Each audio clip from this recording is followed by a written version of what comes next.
Hi guys, WhatsApp, कैसे हैं सब लोग। आई होप आप सब लोग ठीक होंगे।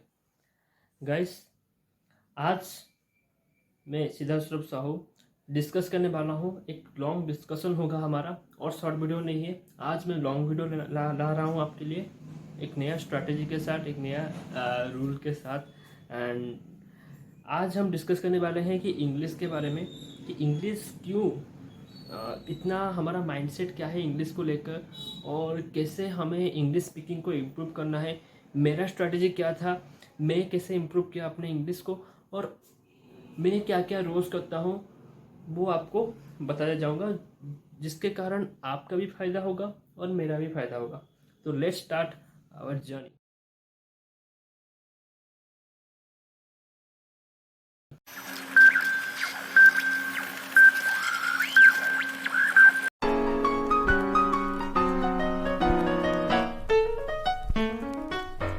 इतना दिन हो गए इंग्लिश बोलना नहीं आता, इतना दिन हो गए इंग्लिश सीखना नहीं आता, इतना दिन हो गए इंग्लिश का एक वर्ड भी नहीं बोला, इतना दिन हो गए इंटरव्यू भी नहीं दिया, इतना दिन हो गए इंग्लिश का नाम का कुछ दवाई भी नहीं खाया। अरे क्या कर रहा है तू, लोग हंसे में तुम पे, यही बोलते हैं ना लोग, हैं। आज उसका सोल्यूशन लेके आया हूँ। देखिए, इंग्लिश एक फॉरेन लैंग्वेज होता है। इंग्लिश को लेके बहुत सारा मिथ है, बहुत सारा फैक्ट भी है। तो इंग्लिश को लेके हमारा माइंडसेट एक अलग तरीके से होता है, लोग कुछ अलग तरीके से सोचते हैं। देखिए, मैं आज पूरा चीज़ को बताने वाला हूँ कि इंग्लिश को लेके पहले हम क्या कर सकते हैं, यही चीज़ हम डिस्कस करते हैं। देखिए, इंग्लिश को एक काम करते हैं, एक साइड में रखते हैं, एक साइड में इंग्लिश है और आ जाते हैं हमारा बर्थ, तो जन्म का जो पीरियड होता है वहाँ पर आ जाते हैं। देखिए, जब हम जन्म लेते हैं तब क्या हम भागना शुरू कर लेते हैं? नहीं सर, पहले हम बोलना शुरू करते हैं, धीरे धीरे हम देखते हैं, ऑब्जर्व करते हैं। बोलना मतलब मुंह को ऐसा ऐसा जो बोलते, मतलब ट्राई करते हैं ना, ट्राई टू स्पीक जो होता है वही करना चालू करते हैं। पहले ऑब्जर्व करते हैं, देन ट्राई टू स्पीक करते हैं, पहले ऑब्जर्व करते हैं, देन ट्राई टू स्पीक करते हैं। उसके बाद लोगों को धीरे धीरे अपने ही हिसाब से, भले ही गलती हो, हम बोलना चालू करते हैं। उसके बाद क्या होता है कि हम देखते हैं कि अच्छा, लोग इसे चल भी सकते हैं, यहाँ से वहाँ से जा भी सकते हैं। तो क्या करते हैं, हम भी उसको देखते हैं, अच्छा पहले ऑब्जर्व, देन ऑब्जर्व करते हैं, अच्छा ये होता है, अच्छा ओके ये होता है। तो पहले ऑब्जर्व करते हैं, उसके बाद हम धीरे धीरे अपना जो स्टेप थे तो आगे लेते हैं, तो आगे लेते हम सीखते हैं।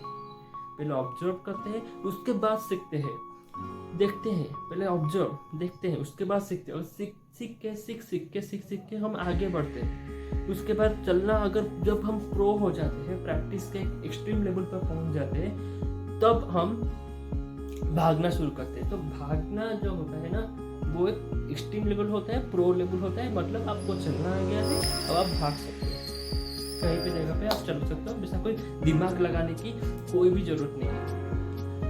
तो अब आ जाते हैं, इस साइड को इधर रखते थे, इंग्लिश को तो इधर रखे थे ना, बेटा तो आ जा, इधर आ जा। इंग्लिश हम अभी एक साइड में रखते थे, अब हम इंग्लिश के बारे में डिस्कस कर रहे थे। अच्छा, प्रॉब्लमेटिक चीज़ होता है हमारे यहाँ इंडिया में। देखिए, इंडिया में अंग्रेजी कोई नहीं बोलता, हम हिंदी बोलते हैं, बंगाली बोलते हैं, उड़िया बोलते हैं, अपने अपनी मातृभाषा के हिसाब से, अपने अपनी मदर टंग लैंग्वेज जो होता है उसको हम बोलते हैं। इंग्लिश को हमारा डेली लाइफ में अगर लोगों के सामने बोलेंगे तो लोग हंसेंगे, पहले तो बात तो हंसेंगे। दूसरा है कि वो सीखना नहीं चाहते हैं, ऐसा नहीं बोल रहा हूँ वो सीखना चाहते हैं, बट हंसेंगे, उसको अडॉप्ट नहीं कर पाएगा माइंड ना। हम बचपन से अंग्रेजी नहीं बोलते, बचपन से हमारा मातृभाषा बोलते हैं, मदर टंग बोलते हैं। मेरा मातृभाषा उड़िया है तो मैं उड़िया बोलूँगा, अंग्रेजी क्यों बोलूँगा? किसका बंगाली है तो बंगाली बोलेगा, किसका गुजराती है तो गुजराती बोलेगा, किसका मराठी है तो मराठी बोलेगा। तो बहुत सारे लोगों का बहुत सारा जो सोच है वो अलग अलग होता है, और मातृभाषा के हिसाब से ही तो होता है। तो अंग्रेजी एक साइड पे आता है, यही सब चीज़ें होता है हमको इंग्लिश को लेकर, हमारा सोच को लेकर, ठीक है। तो इंग्लिश को हम इम्प्रूव कैसे करें? देखिए, एक स्टेप बाय स्टेप प्रोसेस है जो मैंने फॉलो किया। तो रेडी है आप लोग पहला स्टेप जानने के लिए? तो फर्स्ट स्टेप है think in English. Yes, think in English, English में सोचना।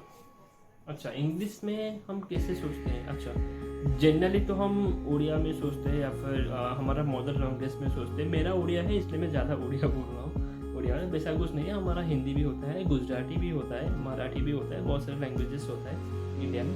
तो सोचना हमारा मदर लैंग्वेज पे भी होता है और बोलते हैं, जो सोचते हैं वही बोलते हैं, सेम थिंग ही तो है, जो सोचते हैं वही बोलते हैं। अगर एक काम करते हैं, धीरे धीरे ट्राई करते हैं, एक दिन में नहीं होगा, एक दिन में नहीं होगा, धीरे धीरे ट्राई करते हैं, एक दिन में। अच्छा, लेट्स सपोज मैं अगर बोलूँ कि मुझे खाना खाना है, आई वॉन्ट टू ईट, मैंने सोच लिया I want to eat something, I want to eat something, I want to eat something, मन में सोचा, उसको ट्रांसलेट किया, फिर हम अपना मदर लैंग्वेज में बोले तो क्या ये चमका आपको चीज़ें? और एक बार रिपीट करता हूँ, अगर हम वही सोचते हैं, इंग्लिश में सोचते हैं, I want to eat something, मुझे कुछ खाना है, ट्रांसलेट किया मन में, फिर आके हम बोले तो बहुत आसान नहीं हो जाएगा चीज़ें। अगर हम उल्टा अगर करते हैं जो हम डेली लाइफ में करते हैं, मुझे खाना खाना है, हम सोचे, उसको ट्रांसलेट किया, मुझे खाना खाना है, I want to eat something, time लगा थोड़ा, कि इंग्लिश को हमारा माइंड अडॉप्ट नहीं करता है। 15-20 साल से हम अंग्रेजी नहीं बोलते, इंग्लिश को थोड़ा सीखे, थोड़ा कॉम्प्लिकेटेड लगा और इंग्लिश बोलने में हम कतराते हैं, इंग्लिश बोलने में हम कतराते हैं। तो इसमें क्या करते हैं, उसका रिवर्स प्रोसेस को लगाते हैं, इसको बोलते हैं थिंक इन इंग्लिश। इंग्लिश में सोचते हैं, ट्रांसलेट करते हैं, मदर लैंग्वेज में कन्वर्ट करते हैं, फिर बोलना शुरू करते हैं। अगर इंग्लिश में बोलना हो तो इंग्लिश में सोचना है, इंग्लिश में बोलना है think in English, tell in English. अगर इंग्लिश में नहीं बोलना है, think in English, translate it in the mother language, then tell it in your mother language. तो यही होता है पहला स्टेप। अच्छा, तो नेक्स्ट चलते हैं अभी दूसरा step, speak even it is wrong. बोलो, गलती हो जाए तभी बोलो, हाँ, गलती हो जाए तभी बोलो, ये होता है दूसरा point. Yes, second point is this, speak even if it is wrong. आपका गलती हो रहा है, आपको बोलना चाहिए। तो बोलना, पहला बात आपको बोलना चाहिए, बोलो। जैसे कि हम चलते हैं तो एक बार में चलना ठीक हो जाता है नहीं सर, जैसे कि मैंने बोला था पहला में, new baby approach, little baby approach होता है ना, वही वैसा तरीके से। तो पहले हम गिरते हैं, फिर धूल लगता है, फिर उठते हैं, गिरते हैं फिर उठते हैं, कम ऑन, गिरते हैं फिर उठते हैं। तो गिरते हैं और उठते हैं, तो वैसे ही स्पीक करते हैं, रॉन्ग तो होगा ही, फेलियर तो आएगा ही, स्ट्रगल तो करना पड़ेगा कुछ चीज़ करने के लिए। तो गिरते हैं फिर उठते हैं, फिर आगे बढ़ते हैं। तो धीरे धीरे हम ऐसा करना है।